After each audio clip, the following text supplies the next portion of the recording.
Hello and welcome to day 18 of Ethony's 31 Days of Tarot Challenge. I am done playing catch up. I just had a lot of fun playing dress up and changing the background because yes, I did shoot the previous 3 days videos right before this one because Saturday, it just wasn't going to happen. The way I planned my day, there was nowhere for me to shoot a video. And then unfortunately on Sunday, I had that, well, you already skipped a day. What's another day? And then on Monday, kind of the same thing happened. So it's unfortunate, but I'm glad, like in the past, sometimes that would have just been like, what's one more day? What's one more day? We're done. We're done. We're just be finished. I missed a day. We're not doing it anymore.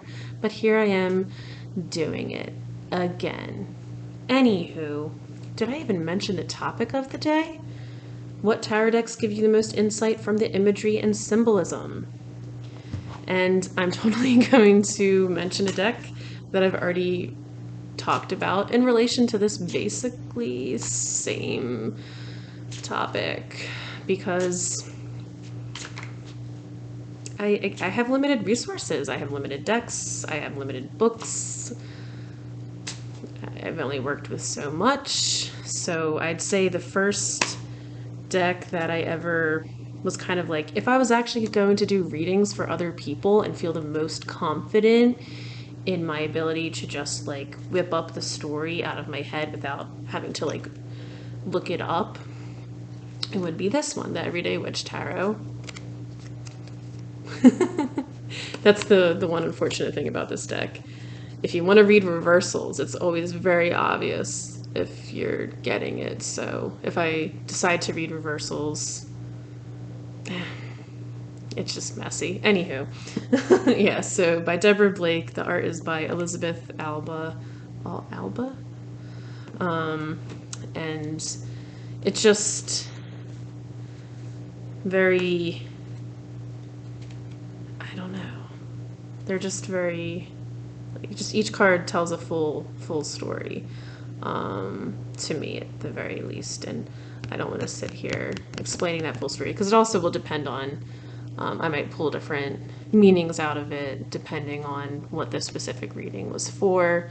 But I've just always been able to very easily, with this deck specifically, just like look at it and be like, yeah, cool. And like when I was learning with the deck, a lot of times, and then I'd reference the book while still learning, and I'd be like, oh, I was like spot on to the author's intention behind the cards. So I was like, there's something to that. That's cool. But then it's also fun to make my own interpretations or whatnot. And yeah, so I would say this one. I tried to look at my other decks just to see if there was anything that would spark a similar feeling, and unfortunately from like an all-around, most of my other decks, there's always like a few cards that will like trip me up, or there's one deck I have that I really just, it's very hard and I almost get like nothing. But it's just so interesting and different that I keep it. So yeah.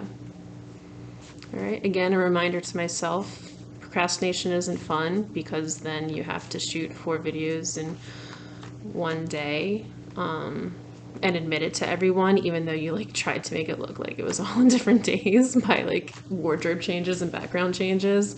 And just stick to your commitments, babe, and everyone else out there, unless like the commitment's like not a good one. I don't know. I guess this would be like a whole like follow your intuition. That's what this question is about.